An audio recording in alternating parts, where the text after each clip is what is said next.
Good morning, everybody. Thank you for joining us for another session. I'm going to do the lesson today, and the title is Chosen and Committed from Youth.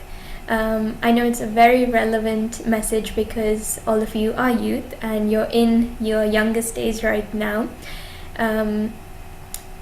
There is an important message from God that He has shown time and time again in His Word in the Bible through many characters, and we're going to go through 5 characters today, so I hope you're excited to learn at least 5 new stories. But in all of their lives, this message is reflected that God chose them and they were committed to God as early as their young days, so as early as from their youth. So the message today, chosen and committed from youth, it applies to you, and I hope God really speaks to you today through this message, and I hope you learn something.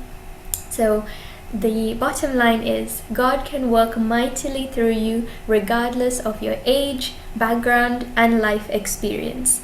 So the main thing is He chooses you, but you have a choice as well. Do you commit to God or will you not commit to God? So yes, He chooses you, but will you choose to commit to Him in your life? And so the main Bible verse today is Jeremiah, who I know we spoke about last week, but it's very relevant to today's message. So Jeremiah chapter 1, verses 6 to 8. This is where we meet Jeremiah, and God is telling him, Jeremiah, I choose you. I want you to be my prophet, because in that time, the nation of Israel was going through a lot of trouble. They had war on all sides. The people were sinning greatly with idol worship and so on. And so God called Jeremiah to be a savior in his time, to be someone who was sharing God's message to the people when they really needed to hear it. But unfortunately, when we meet Jeremiah, all he's saying to God is, I don't think I can do it. I'm too young. I wouldn't know what to say. I'm kind of shy. I'm nervous. I don't speak confidently in public. So he literally went and said, God, everything you have just told me to do, I do not think you've got the right person for the job. But what did God say? So let's read that verse. Alas, sovereign Lord, Jeremiah said, I do not know how to speak. I am too young. And he thought by saying this, he was telling God, you better go and get somebody older, more qualified, somebody who'll do the job, because he thought that age at that point equals qualification. But what was the Lord's response? He said, do not say, I am too young. So straight away, that was not a good enough excuse for God. That was not a good enough reason that you were too young. So God said, you must go to everyone I send you to and say whatever I command you. Do not be afraid of them, for I am with you and will rescue you, declares the Lord. So we will unpack this verse in the next slides to come, but I want to tell you now itself today, you are chosen by God, each and every one of you. I don't know myself what your specific purpose is, and maybe you in yourself, you may know or not know the purpose of your life right now. And you're young, of course, I completely understand that. But I hope and I pray, and it is the sincere prayer of my heart, that in these days to come, if it's not already done, God will speak to you and He will reveal to you what is the purpose of your life. Because guess what? Whether you like it or not, He has chosen you. And now it is your choice whether you will commit to Him or not. So let's go into the next slides, because I have some wonderful things to say from Jeremiah's story. So again, just continuing a little of before and a little more of after of exactly this conversation that went down in the first chapter. So God came to Jeremiah and He said, before I formed you in the womb, I knew you. Before you were born, I set you apart. I appointed you as a prophet to the nations. So that in itself is such a clear declaration from God that He chose you before you were even born. So you at the age of 3 or 10 or 13 or 20 or 40, 50, 60 and so on, you might be telling God that you as you are completely not ready for the job. You are not qualified. You are not even close. Because that's you. You think you know yourself enough to say that. But what God is telling you is, I chose you before you were even born, before you even came into this world. And that's amazing, because He's saying, then in the 18th century, I chose this person. But now in the 21st century, I choose you today. And so God has perfect timing and perfect plans. And according to his perfect will, like we learned last time, the promises will come to pass in your life. And so if God said he appointed you and he already chose you before you were even born, you best believe that. And so then the conversation goes on to say, Jeremiah, I'm too young, God. And God says, don't say you're too young. Your youth is not an excuse in God's eyes. So God said, you must go to everyone I send you to and say whatever I command you. You must. Why? Because God is trying to achieve something so specific through you that only you can do. And he's called you to do it. And so it will work out for his glory. And so he's saying, nobody else can do what I have chosen you to do. And he's saying, don't be afraid of the thing and the person and the situation. Don't be scared of what is supposed to come in front of you. I am with you and I will rescue you, declares the Lord. So God is saying the reason you will succeed in what I'm telling you to do is not because of you.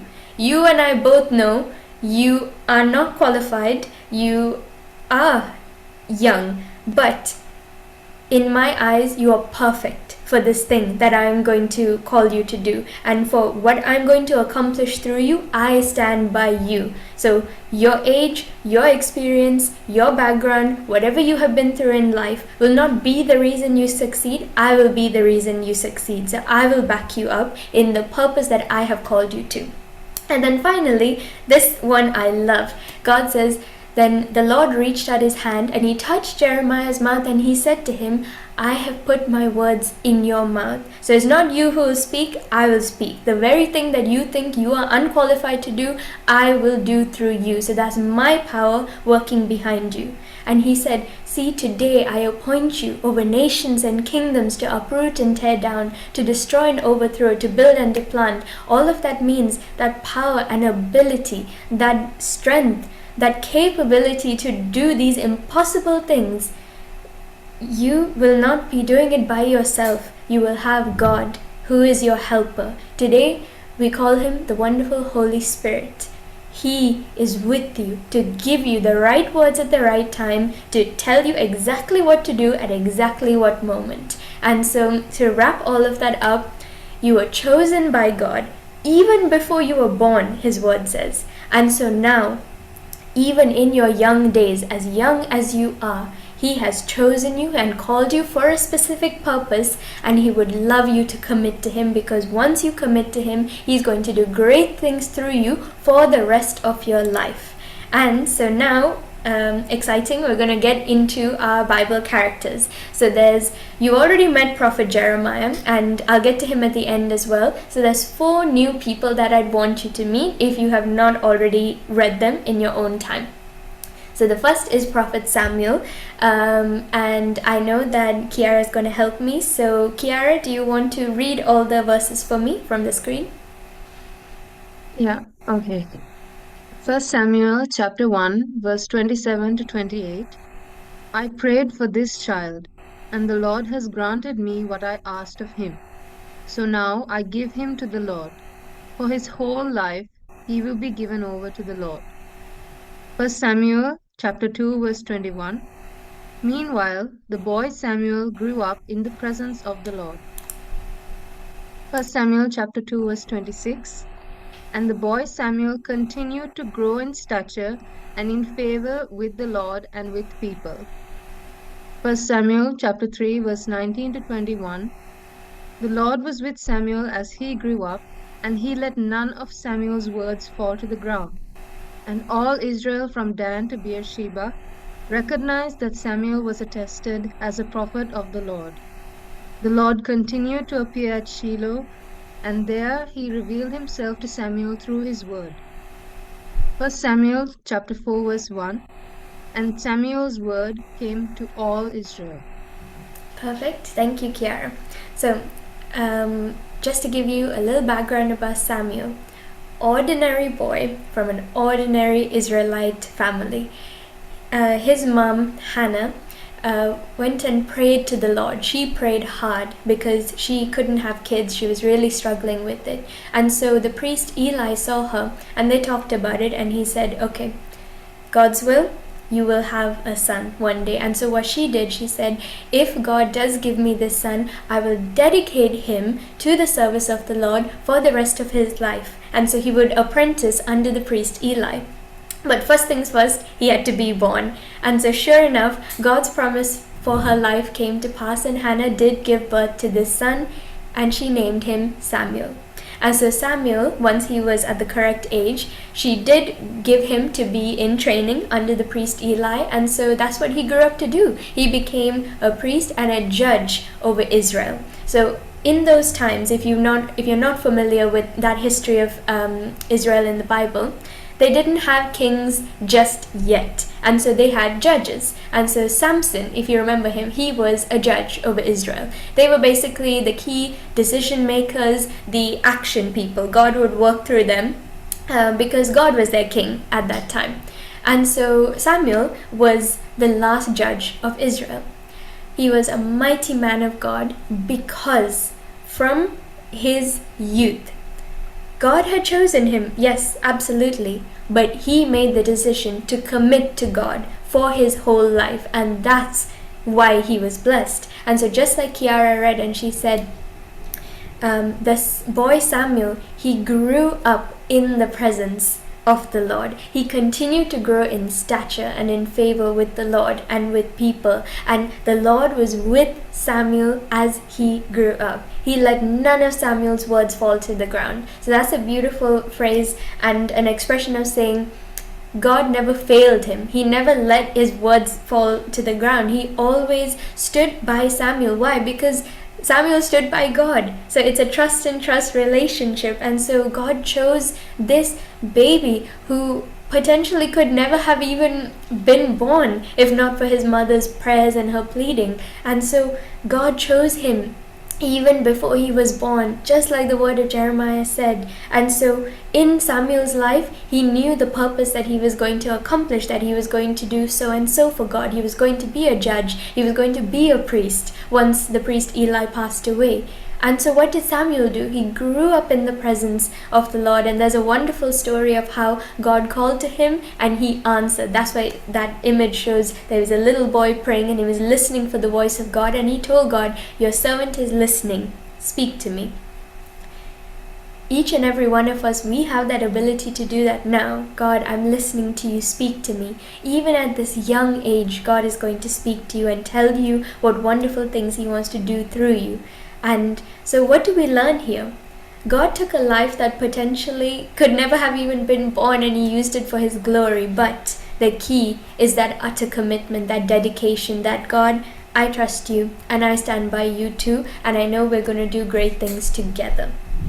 So the next person I want to talk about, we're kind of going in chronological order, is King David. I know all of us know King David, small town Israelite boy, and he used to be a shepherd. But then he became one of the greatest kings in Israelite history. So Sarah, do you want to read the 3 Bible verses for me, please?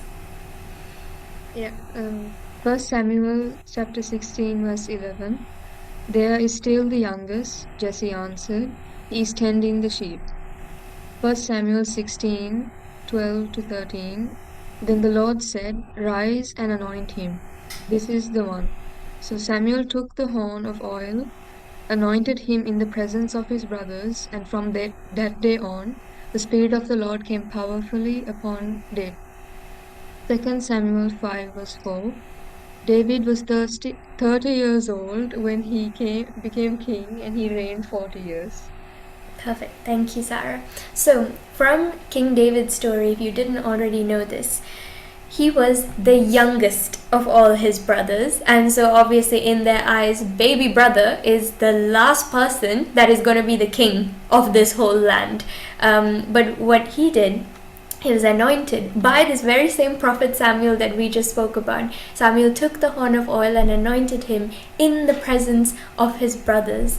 And one amazing thing you need to know is from that day on, the Spirit of the Lord came powerfully upon David.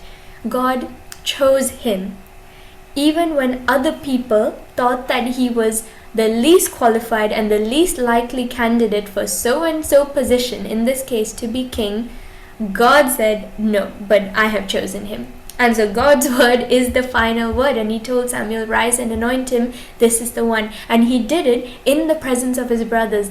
He did it in the presence of the very same people who doubted him. And the key here is Jesse answered and said, there is still the youngest one. And God said, that's the one I pick. And the difference is, the Spirit of the Lord was with David. And so the Spirit of the Lord was with David when he went on and he slayed the giant Goliath. David didn't do that by his own ability. He did it because the Spirit of the Lord was with him, but also because of that young age. And people thought, no way he could have done that. Even when he went up to face Goliath, people said, I really doubt that you are going to come out of that and you're going to survive, let alone kill Goliath.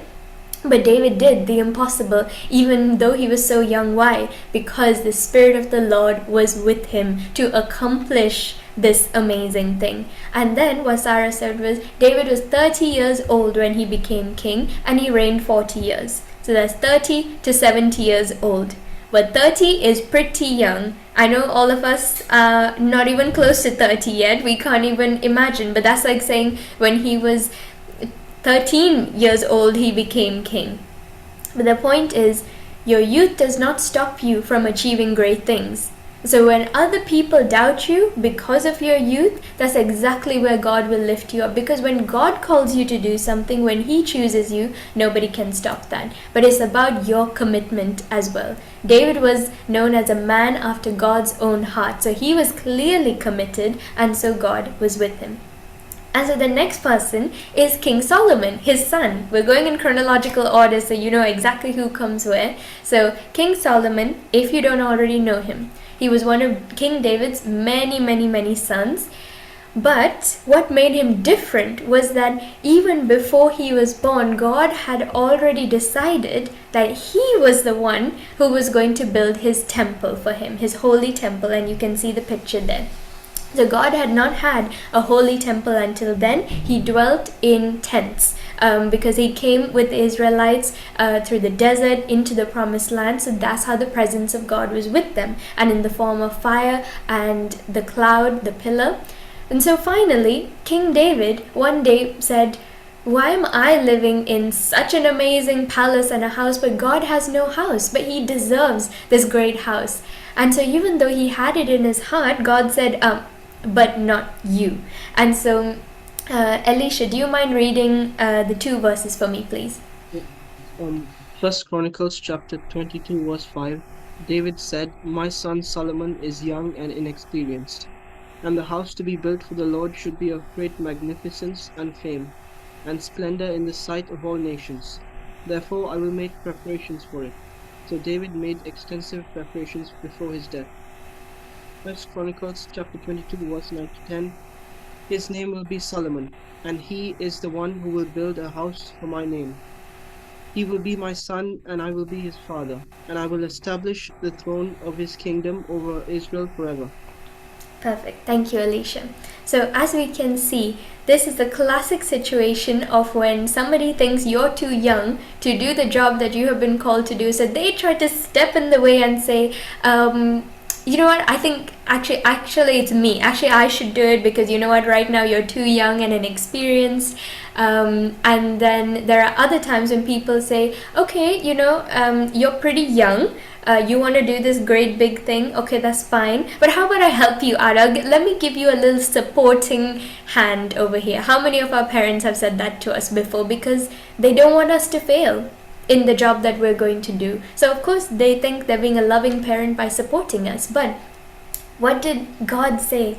God saw that David made preparations for it, and in fact he made extensive preparations. So he found the materials, he contacted the right people, he said this is the nice plan that we're going to draw up, these are the architects and so on. So David made those preparations, but what did God say? God said, you might have made the preparations, but you will not be the one to do the actual building and the work. Why? Because I've already chosen the person that I'm going to have do it, and it is exactly this young and an inexperienced son of yours that you doubt.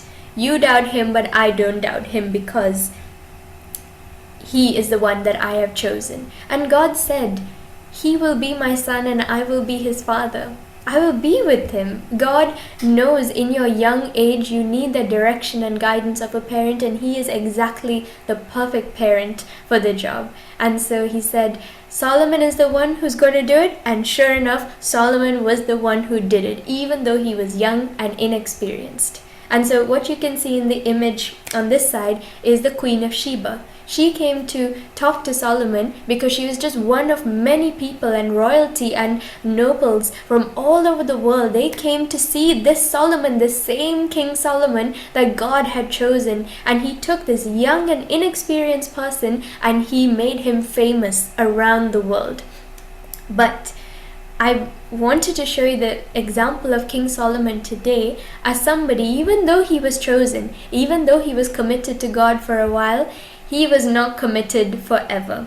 So if you read the Bible, Solomon had many wives, more than a number that I can say right now, but he had so many wives that they were not all believers in our God, in the Hebrew God, and so they brought their own gods, aka their idols. And so eventually Solomon, towards the end of his life, was idol worshipping, all thanks to that influence of his wives. So he was not committed to God forever, and sure enough, he faced the consequences for it. But what God had promised, I will give you a time of peace and no war as long as you're alive, and that's exactly what God did. But King Solomon is a classic example of losing your way, losing that commitment to God that you previously had when you were young. So learn from Solomon, do not lose your way, stay committed to God because he is committed to you. And the last person that I want to talk to you about today is King Joash. Don't worry, he was not the son of King Solomon. We are not talking about the dad and the granddad and all of them in order. This is many kings later. We have King Joash. Aaron, do you want to read the verses for me? Okay. Second Kings, chapter 11, verse 1 to 3. When Athaliah saw that her son was dead, he proceeded to destroy the whole royal family. But Josh was stolen away and hidden in the temple of the Lord for 6 years, so he was not killed. Second Kings, chapter 12, verse 1 to 2. Josh became king and regained in Jerusalem 40 years. Josh did what was right in the eyes of the Lord. Second Chronicles, chapter 22, verse 3. The king's son shall reign, as the Lord promised concerning the descendants of David. Second Chronicles, verse 24, verse 1. Josh was 7 years old when he became king, and he reigned in Jerusalem for 40 years. Perfect. Thank you, Aaron. So, exactly as Aaron said, that is pretty much the whole life story of King Joash right there. I want to call him Josh now too. So what Josh did was, he was an Israelite prince in the kingdom of Judah in a time when it was really horrible. There was war going on, and there was an evil grandmother. This sounds like a Disney movie right now, but it was all true. In the Bible, his evil grandmother Athaliah, she was, remember the idol worship we talked about from King Solomon's time? It was bad now, and she was a heavy idol worshipper, so she was evil. So what Athaliah did when she saw her son was dead, she wanted to take revenge and destroy the whole royal family, but this one baby got hidden. He became king when he was 7 years old. Remember how shocked we were that David became king when he was just 30 years old? Imagine this. King Joash, or Josh, was 7 years old when he became king. That to us would be impossible. That's like saying we have King Charles now. But King Charles is 70 something. It's not like he became king when he was 7 years old. And so he was a very young boy but he reigned in Jerusalem 40 years. It did not say that, oh, he was 7 years old when he became king. He lasted 2 weeks and after that somebody replaced him. No. He reigned 40 years. Why? Because he did what was right in the eyes of the Lord, as Aaron said. And so he did not do idol worship like his evil grandmother, who eventually died. But he did the right thing. God had chosen him because he was a descendant of David. So the Lord promised the descendants of David will be the kings on the throne. And sure enough, God's promise came to be fulfilled. And so Joash was a king. He was a very, very young king, but he went on to be an old king. Why? Because in his youth, he was committed to the Lord. And so the Lord was committed to him and he stood by him. So again, what do we learn? That God can choose you even before you are born and give you the strength to do big things even at a very young age. Because if we have learned anything, giants like Goliath, Queen of Sheba, temple building of the God, wars every single day when you wake up. Being king back then was not an easy thing at all. So why would God let a 7-year-old do it? It was because he had chosen him and because there was that commitment, and so God stood by him. So he did this really, really difficult and impossible thing even though he was just 7 years old, which is so young. And so the last person that we are going to just circle back around to is the prophet Jeremiah. So you've learned now from the other characters, the prophet Samuel and the kings David, Solomon and Joash, that God does not see your youth as an excuse or any reason why you should be held back from doing what he has called you to do. And so something you should know about prophet Jeremiah, after he was all scared and told God, I can't do this and I can't speak and I don't think I'm the best person for this, he actually did listen to God. And there's very, very many chapters of the book of Jeremiah. You should read it in your time. But he was a powerful prophet of the Lord. He actually did commit after that. And he did do amazing things because God was with him. But also, he endured a lot of persecution. You can see that he was being thrown into a cistern, which is basically the equivalent of a public toilet in those days. And he was thrown into it, but God was with him.